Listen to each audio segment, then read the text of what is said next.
আকাশ খুব খারাপ, আর ভিডিও করা সম্ভব না।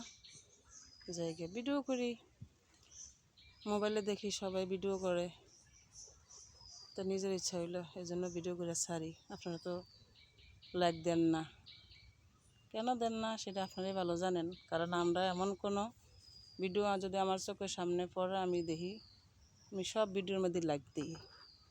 আমার দ্বারা মানুষের উপকার হোক, ক্ষতি যাতে না হয়। আপনারা কেন যে লাইক দেন না আমি এটাই বুঝি না, সাপোর্ট করেন না কেন? আপনার কোনো ক্ষতি হইব? ক্ষতি হইতো না তো মনে করি।